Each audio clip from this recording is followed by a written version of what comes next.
Bhumija steno classes द्वारा steno में चयनित छात्रों का सम्मान समारोह का आयोजन संपन्न हुआ। हम आपको बता दें कि 8 वर्षों से संचालित गुना नगर में भूमिजा स्टेनो क्लासेस के संचालक सतीश रघुवंशी सर की कोचिंग से एसएससी परीक्षा में चयनित छात्र लोकेंद्र रघुवंशी स्टेनो वित्त विभाग एवं सत्यम शर्मा स्टेनो गृह विभाग को सम्मानित किया गया। इस अवसर पर मुख्य अतिथि के रूप में उपस्थित अनिल साहू स्टेनो एसपी गुना एवं सचिन अहीर स्टेनो जिला एवं सत्र न्यायाधीश गुना के द्वारा ट्रॉफी शील्ड भेंट कर चयनित छात्रों को सम्मानित किया गया। अतिथियों द्वारा सम्मान समारोह में उपस्थित भूमिजा स्टेनो क्लासेस से अध्ययनरत समस्त छात्र छात्राओं को स्टेनो के क्षेत्र में सफलता हासिल करने हेतु प्रेरणादायी मार्गदर्शन देकर सफलता के सूत्रों से अवगत कराया गया व उनका उत्साहवर्धन किया। कई छात्र छात्राओं ने अपने जटिल प्रश्नों का संवाद किया जिसका उत्तर सरल भाषा में उपस्थित अतिथियों द्वारा दिया गया, जिससे छात्र छात्राओं ने प्रसन्नता व्यक्त करते हुए अतिथियों का आभार माना। इस अवसर पर विशेष अतिथि के रूप में अरविंद रघुवंशी अध्यक्ष अभिभाषक संघ गुना, अनिल तोमर वरिष्ठ साधक श्री राम शरणम, श्रीमती सरिता परिहार स्टेनो जिला सत्र न्यायालय एवं राजकुमार प्रजापति स्टेनो जिला पंचायत गुना ने भी अपने सुझाव देकर बच्चों का मनोबल बढ़ाया। अंत में भूमिजा स्टेनो क्लासेस के संचालक सतीश रघुवंशी सर ने बताया कि वह ऋषि प्रणाली से स्टेनो की तैयारी छात्र छात्राओं को कराते हैं। धन्यवाद देना चाहूँगा कि मुझे उन्होंने आपसे मुखातिब होने का अवसर दिया। Thank you very much. आप सब लोगों को देख के अच्छा लग रहा है। कई वर्षों पहले हम भी आप लोगों की तरह कतार में लड़े रहते थे और वो समय इतना ज़्यादा था कि आप सोच भी नहीं पाएंगे। इतने पहले की बात कर रहा हूँ।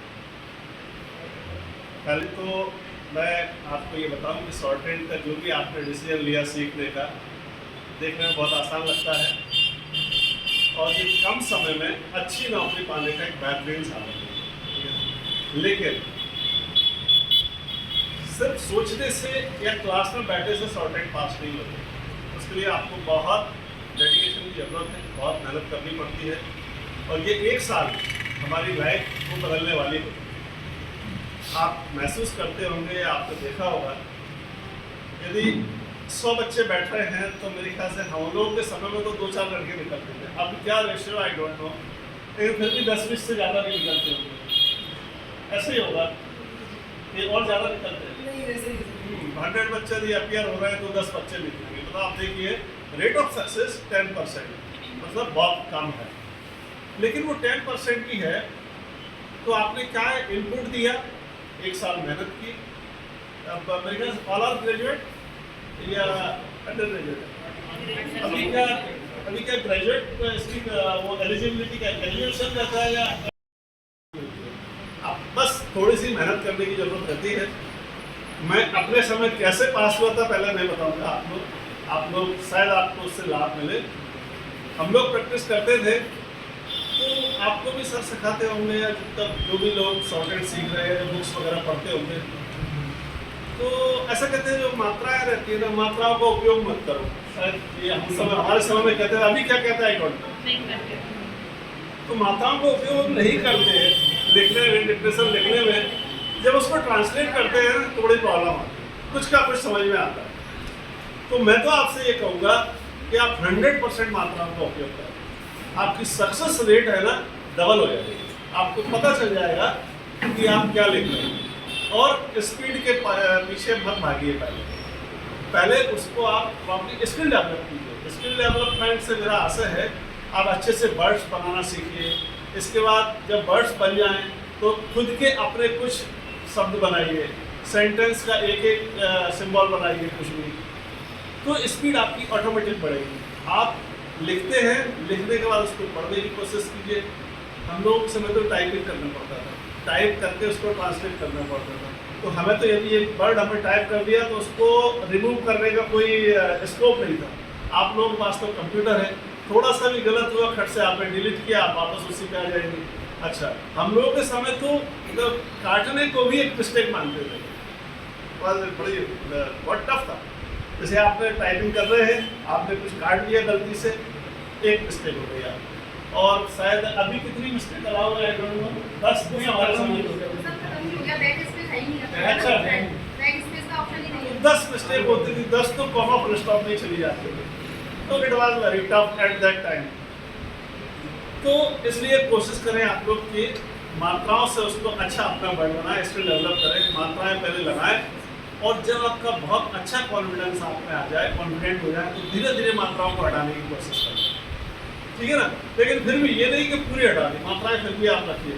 इससे क्या होगा, आपको पढ़ने में बहुत सहूलियत होगी, और आपको ट्रांसलेशन में अगर किसी हेजिटेशन के आप शानदार तरीके से ट्रांसलेट करते हो, जब आप 90 और 100, अभी 100 ही चलता होगा आइडिया, जब आप 100 के आसपास पहुंच जाएं तो फिर अपने टारगेट 110 और 120 का कीजिए।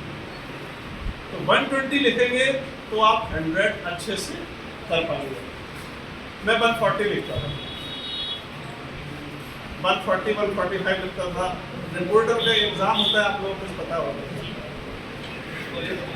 विधानसभा में और लोकसभा में जो है रिपोर्टर होते हैं, तो उनके लिए क्वालिफाइंग जो स्पीड रहती है 140 145 रहती है।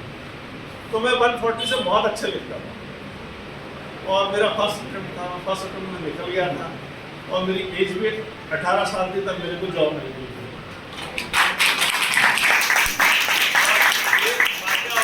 आपको पहले, अभी तो ओपन वैकेंसीज निकलती है, पहले एम्प्लॉयमेंट जो रोजगार कार्यालय रहता है ना, वहाँ से नाम बुलाए जाते हैं। तो मैंने अपना रजिस्ट्रेशन, मैंने उज्जैन ITI से शॉर्टकट पास किया था, और यहाँ मैंने अपना रजिस्ट्रेशन कराया रोजगार कार्यालय गुना में। तो मेरी एज थी उस समय 17.5 साल।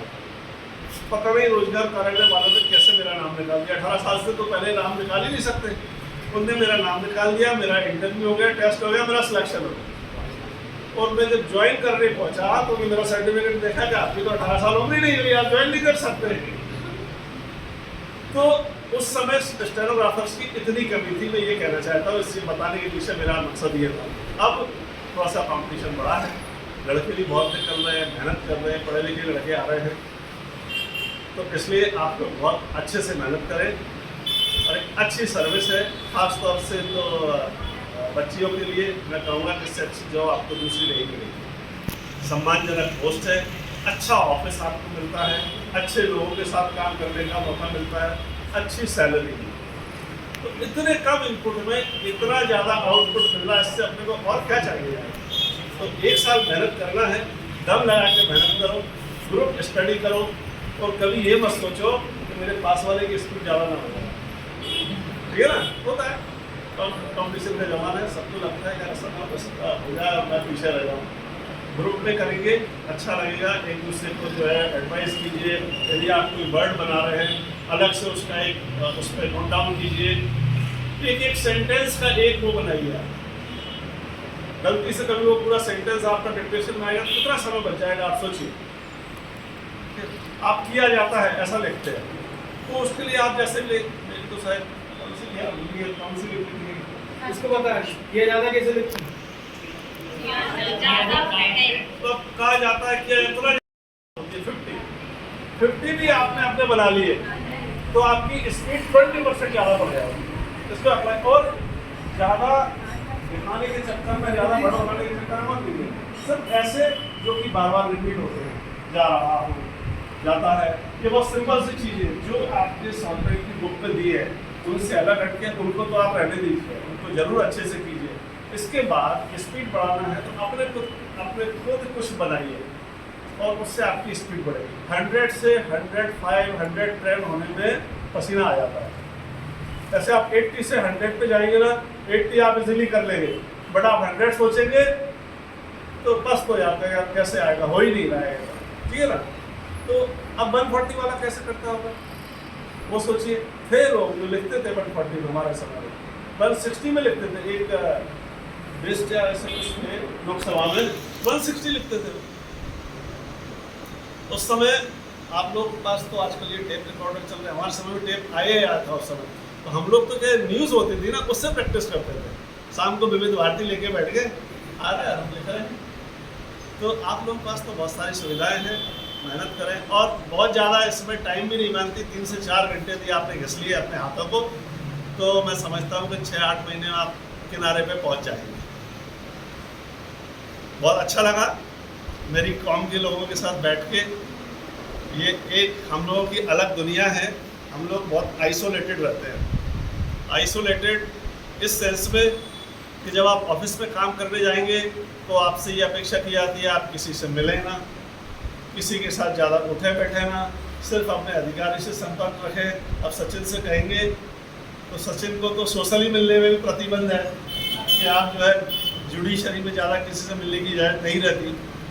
लेकिन ये सब ठीक है, सर्विस मिलती है तो उसके जो भी नॉर्म्स है हमें पालन करना पड़ता है और अच्छा लगता है।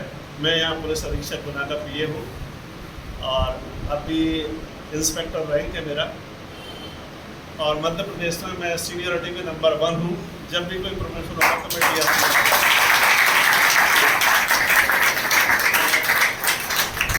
मेरा नाम शायद आप लोगों ने हो सकता है सुना हो। काफ़ी समय से आप लोगों का वर्तन नहीं हुआ, मुझे लगता है कब से मैं गुना जिले में हूँ। मैं इंदौर रहा, उज्जैन रहा, भोपाल रहा और चौथा जिला मेरा गुना है। तो इस तरह से आप लोग मेहनत करें। यदि आप लोग कुछ और पूछना चाहें तो आप मेरे से पूछ सकते हैं। इसके साथ ही आज हमारे जो साथी निकले हैं उनको मैं कॉन्ग्रेचुलेट करना चाहूँगा। बहुत बहुत बधाई आपको।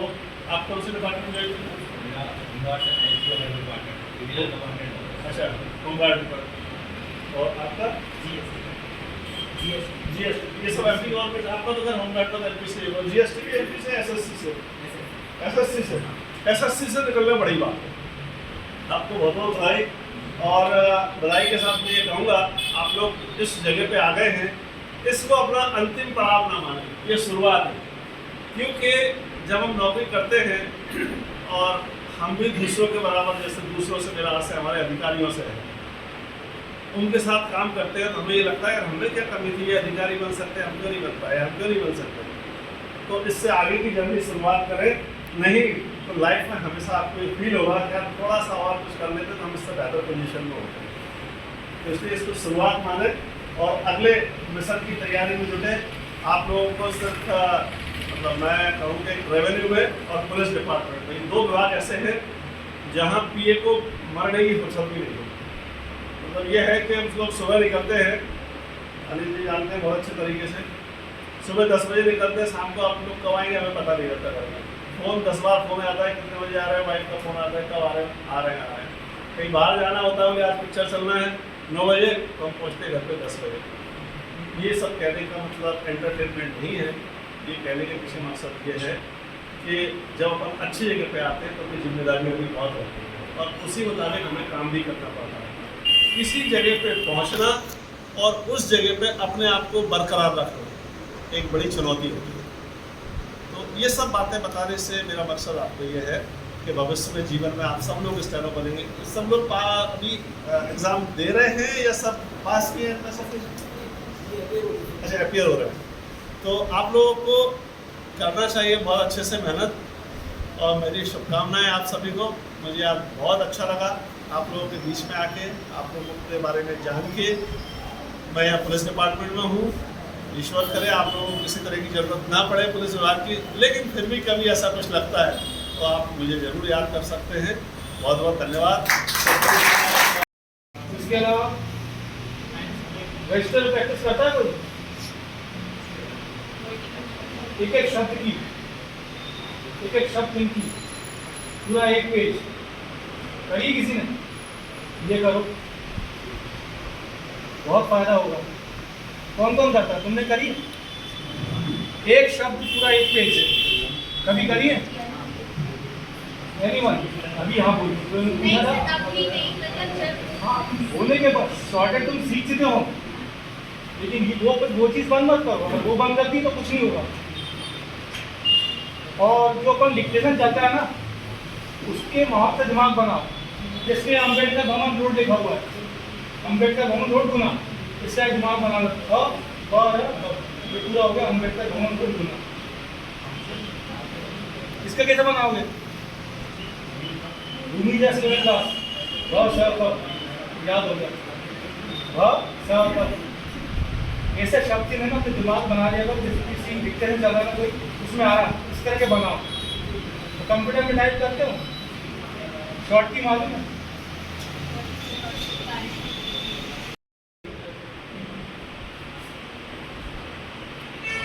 कोई भी काम आप पहले आधे घंटे में करोगे, जैसे जैसे आपकी प्रैक्टिस बढ़ती जाएगी तो 15 मिनट में हो जाएगा। और जब आप बहुत ही ज़्यादा एक्सपर्ट होगे वो काम आप 5 मिनट में कर लोगे। तो कब करोगे? जब आपकी इस तरह के शॉर्ट की बन जाएगी और कंप्यूटर में भी शॉर्ट की मस्त है। आपने रेशो डिक्टेशन टाइप कर लिया, लेकिन उस चीज़ को आप करने में 1 घंटा लग जाएगा। अगर इस तरह से आपने शॉर्ट की बना ली, आपको 5 मिनट लगेगा। स्टेनो बनना को चाहता है, क्यों चाहता है, क्यों बनना चाहते हो स्टेनो? किसी भी अधिकारी का निजी सहायक के रूप में काम करते हैं, उनको उनके ऑफिस में जो भी वर्क है उस सब में मदद करने के लिए। हाँ, तो अपन ने बात कर लिया, उसके बाद क्या करना? वर्क के बाद जैसे कि सर उनका जो भी ऑफिशियल डिपार्टमेंट वर्क है, अगर वो हो जाता है तो उनको जिस भी प्रकार की सहायता हम कर सकते हैं। उनका जो भी ऑर्डर होता है हम उसको फॉलो करके कर सकते हैं। चलो, अधिकारी ने तुमने लेटर दिया, ठीक है, तो चला गया घर। लेटर आपके पास है, आपका कोई साथी आया, क्या हुआ बताओ? सबसे मेन काम है स्टेनो का क्या? गोपनीयता। और किसी अधिकारी ने आपको लेटर दिया है तो वो आपके अंदर रहना चाहिए, किसी के पास जाना नहीं चाहिए। स्टेनो करना है तो ये चीज़ अपने अंदर ले आओ, सबसे बेस्ट स्टेनो बनोगे। भैया से पूछ लो, कब से भी आप शुरू से एसपी स्टेनो है, मैं शुरू से डीजे का स्टेनो हूँ। 2006 से आया हूँ, डीए साहब के पास हूँ, वहाँ से कहीं नहीं गया। क्यों? इधर की बात उधर होती ही नहीं है। आप लोग सुनते होंगे, बड़ा मजा आता है, किसने सुना है ना? गलत है वो। जो करता है वो करता है, जो नहीं करता वो नहीं करता। करने वाले करते हैं, लेकिन तुम नहीं करने वाले बनो। जिस दिन मन में ये नियत लाओगे, नौकरी तुम्हें 2 मिनट मिल जाएगी। सबसे बेस्ट है साफ नियत। किस नियत से आप जाना चाहते हो किसी भी डिपार्टमेंट में, सिर्फ काम करने के उद्देश्य से जाओ। कोई अदर उद्देश्य बना के जाओगे, नौकरी आपको नहीं मिलेगी। मेरे फादर थे एसपी स्टेनो, उनको जैसे ऑफिस से आ गए 8 बजे आते थे, खाना आ गए, पिक्चर चले गए, पुलिस वाले पिक्चर में उठा के ले आते थे उनको, चलो काम है। मैंने एसपी साहब बुलाते थे, उनके अधिकारी बुलाते थे। और 10 से 5 की कभी मत समझना कि हम 10 से 5 के हैं, 24 घंटे के हैं हम भी, ये भी। अब तुमने सोचे नौकरी लगी 10 से 5 करेंगे, 5 बज गए, चलो चलो चलो, वो चीज़ मत लाना कभी अपने अंदर। वो चीज़ नहीं लाओगे तो काम में बड़ा आनंद आएगा। आपने देखा है 5 बज गए, जाना तो तुम्हारा काम भी पूरा नहीं होगा, तुम्हारा जल्दी मन नहीं लगेगा। तो मैं ये चीज़ें तुम्हें सब प्रैक्टिकल बता रहा हूँ। नौकरी लगने के बाद ये कभी मत सोचना कि हम 10:30 बजे गए, 5 बज गए, हम तो जा रहे हैं, नहीं। ये सारी चीज़ें गांठ बांध लो, नौकरी बिल्कुल आपके हाथ आएगी। बिल्कुल साफ नियत से प्रैक्टिस करो, और पर पेज 1 शब्द की प्रैक्टिस जो करेगा वो पर डे 20 पेज करेगा, वही नौकरी पाएगा स्टेनोग्राफर में। ये नहीं आपने डिक्टेशन ले लिया, आप डिक्टेशन लो, उसमें जो शब्द आपको कठिन लग रहा है उसकी प्रैक्टिस करो। जैसे कोई आपको शब्द कठिन लगा, आप उसको नहीं लिख पाए, उस शब्द को लिखो, उसकी प्रैक्टिस करो पर पेज, 1 पेज पर, ऐसा नहीं कि 2 लाइन के अंदर। मैं जब स्टेनो किया था, मैंने आईटी से किया था, गवर्नमेंट आईटी से। मैंने रात में 2-3 दिन तक प्रैक्टिस की है। सब लोग कहते थे क्या करती रहती है, वीडियोस बनाती रहती है, सब लोग बोलते थे पता नहीं कौन सी पढ़ाई कर रही हूँ। मैं दिखेगा बाद में, लेकिन बस यही है कि अगर आपने ठान लिया है कुछ करने का तो आप लिख लेंगे। जिसने स्टेनो किया है कभी पीछे नहीं रहा है। और मैं तो यही चाहती थी कि मैं तो ये सोचा था कि गुनाह में कोई है ही नहीं। मुझे बाद में पता चला बाबू कि रघुवंशी जी स्टूडेंट कोचिंग क्लासेस लेते हैं, मुझे यहाँ यही बताया था कि कोई नहीं है यहाँ पर। बहुत अच्छी बात है कि रघुवंशी जी आपको पढ़ा रहे हैं यहाँ पर, क्योंकि यहाँ कोई क्लासेस देते ही नहीं है। स्टेनो को इतना वो है ही नहीं है स्कोप, इतना शुक्री में स्टेनो का स्कोप है और यहाँ बिल्कुल भी नहीं है। आप देखना शुक्री के, अभी जैसा साहू जी ने बोला कि जितने हैं सब शुक्री के हैं क्या, अभी उन्होंने मुझे यही बोला, कहाँ से मैंने शुक्री से, दरअसल शुक्री के ही है। इसलिए बोल रही हूँ जितनी प्रैक्टिस करोगे आप शब्दचीन वाक्यांश की जितनी प्रैक्टिस करोगे उतनी जल्दी आप डिक्टेशन लेना सीखेंगे। और सबसे बड़ी बात, जब आप डिक्टेशन लेती हैं, रिपीटेशन नहीं होना चाहिए मन में उस चीज़ का, वरना कभी आपकी स्पीड नहीं बढ़ पाएगी उस चीज़ के लिए। जैसे सर आपको डिक्टेशन दे रहे हैं, आप मन में इसको ना डिक्टेशन नहीं करेंगे। अगर आपने डिक्टेशन किया, आपकी है ना डिक्टेशन कम हो जाएगी, स्पीड कम हो जाएगी। अच्छा होगा जैसे सर बोल रहे हैं, जैसे तुरंत लिखने का होना चाहिए, और अपने वाक्य सब्जेक्ट बनाएंगे तो और ज़्यादा अच्छा है, या और अच्छे से कर पाएंगे। Thank you. जिला पंचायत में जिला सेवा स्टेनोग्राफर आज से कुछ समय पहले 4 सिविल और पहले मतलब गुना में इतना स्कोप नहीं था स्टेनोग्राफर, शिवपुरी का ज़्यादा था। तो सतीश जी ने यहाँ संस्थान शुरू किया, ये उनके लिए बहुत बधाई के पात्र है कि गुना की बच्चों को मतलब अच्छा कोचिंग दे रहे हैं। स्टेनोग्राफर की जहाँ तक बात है तो स्टेनोग्राफर की सोच लो कि आप है ना, ये ज़रूर नहीं कि आपकी स्पीड आपने क्वालिफाई कर लो, आपकी मेहनत जो है तब आप सफल हो जब स्टेनो ज्वाइनिंग करने के बाद में भी आप स्टेनो बने रहो। ये ज़रूरी नहीं है कि आप है ना आजीवन स्टेनो रहो। स्टेनोग्राफर का मुख्य काम होता है, स्टेनोग्राफर को होता है गोपनीयता को बनाए रखो। जब अधिकारी कोई काम देता है तो अधिकारी एक विभाग में, जैसे मान लो हमारे 5-7 शाखाएँ हैं, तो उसको ऐसे भी काम पड़ता है अधिकारी को, है ना, बाबुओं से भी काम पड़ता है, तो उनसे संबंधित काम उन्हें वो नोट करा देते। वो नोट कोई भी कर लेगा, नोट करना कोई बहुत बड़ी बात नहीं है। स्टेनो को अधिकारी केवल वही काम देता है जो बहुत गोपनीय होते हैं। अगर अपने जीवन में आप गोपनीयता बनाए रखोगे तो जीवन तक स्टेनो आखिरी तक बने रहोगे। और आपने सोचा मैंने इतनी मेहनत करने के बाद आपने स्टेनो क्वालिफाई किया, आपने किसी विभाग में ज्वाइनिंग ली, और आप में अगर गोपनीयता अगर नहीं है तो ज़्यादा समय तक आप स्टेनो रह गए। और अगर स्टेनो आप नहीं रह पाओगे तो आपकी मेहनत का कोई अर्थ नहीं। तो मेरा आपसे ये निवेदन है कि आप अच्छी मेहनत करो और अच्छी जॉब हासिल कर लो, बट अपनी मेहनत के साथ साथ में जब किसी विभाग में चले जाओ तो ये रहो कि जो अधिकारी ने हमें बताया वो हम गोपनीयता अपने तक बना के रखें, तभी आप सफल हो पाओगे। ये संचालक सतीश जी को बधाई देता हूँ। अभी मुझे मालूम चला है कि कई स्टूडेंट अच्छे विभागों में स्टेनो पत्र निकले, तो उन्हें बधाई देता हूँ। हमारे सभी स्टेनो जुडिशियली ऑफिसर भी हमारे यहाँ आए, और सभी मेहमानों का मैं स्वागत करता हूँ। और जो बच्चे स्टेनो की तैयारी कर रहे हैं तो उनको मैं शुभकामनाएँ। अभी स्टेनो डी साहब ने बहुत अच्छे टेक्निकल ये बताई आपको, स्टेनो के संबंध में कैसे तैयारी करना है, कैसे क्या करना है।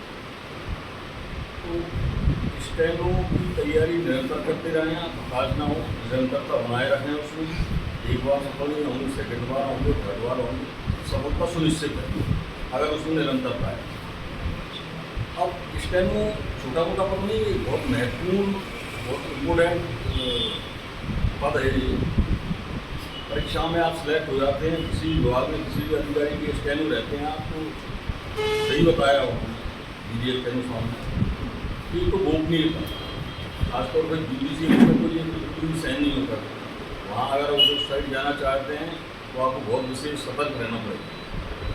वो एक जिस अफसर के पास है, ऑफिसर के पास है, उसकी विश्वास हासिल होना चाहिए। तो टाइम का तो लिमिट है नहीं, तब तक आप रहें, ऐसा 10 से 5 तक ना समझें आप टाइम। स्टेनो की तैयारी कर रहे हैं आप और उस क्षेत्र में जाना चाहते हैं, इन चीज़ों के लिए मानसिक तौर पर तैयार रहें। मैं पुनः आप सभी लोगों को मैं होमगार्ड सपोर्ट SDRF डिपार्टमेंट में संभागीय कार्यालय सदस्य हूँ। सरकार पिछला कार्यक्रम लॉक एंड सिलेक्ट हुआ था, तो मुझे याद है कि मैं भी साइड पीछे बैठा हुआ था। लास्ट ईयर की बात है, मैं रिजल्ट आने वाला था। और आज वहाँ से यहाँ तक आने में ये तो है कि मेहनत लगी है, और साथ में मेरी कंसिस्टेंसी, मेरा डिसिप्लिन, और सबसे ज़्यादा स्टेनो जो मांगती है, स्टेनो मांगती है आपसे मेहनत, आप लगे रहो। मैं प्रिपरेशन करता था स्टेनो की, तो मुझे याद है कि मैं स्टेनो की लाइब्रेरी में बैठा, हेडफोन्स लगाए अपने, और हमने बताया कि तो डिक्टेशन लगा के ना लगभग 4-5 घंटे लिखता रहता है। एग्ज़ाम होता है तो 80 और 100 के ग्रुप एग्ज़ाम होता है, दोनों को पास करना होता है। उसके बाद एग्ज़ाम होता है आपका प्रिपरेशन का,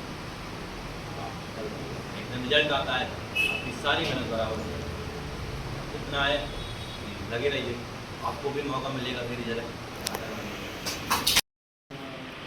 पदस्थ हुआ था GST इंटेलिजेंस में। मैं कमिश्नर सर था ये। बाकी इस टाइम कैसे होती है वो सबने बता ही दिया, ठीक है। बस इतना कहूँगा, एक लक्ष्य बनाइए और उसकी तरफ मेहनत कीजिए। क्या लोग कई लक्ष्य बना लेते हैं, तो जो वैकेंसी आती है इसमें फॉर्म डाल दिया, 3 महीने इस चीज़ की तैयारी कर ली, दूसरी वैकेंसी आ रही है तो 3 महीने इस चीज़ की तैयारी कर ली, ऐसे सिलेक्शन नहीं हो पाता है। आप एक लक्ष्य बनाइए और उसकी तरफ अग्रसर रहिए, ठीक है। उसके बाद लगन मेहनत वो करनी पड़ती है, तो करनी पड़ेगी, ठीक है। सैलरी बहुत अच्छी है, मैं आपको बता दूँ। सैलरी भी, और अब तो सैलरी अभी बढ़ने वाली है, इसलिए कमीशन की रिपोर्ट आई थी। नहीं वो मैंने पढ़ा दिया है, लेकिन करना पड़ेगा आगे ना कुछ हाँ, लेकिन उसमें चेंजेस आएंगे। तो सैलरी तो और भी बढ़ने वाली है और अच्छी सैलरी है, और बढ़िया जॉब है, सुरक्षित है, आपको अच्छे एनवायरनमेंट में काम करने का मौका मिलता है।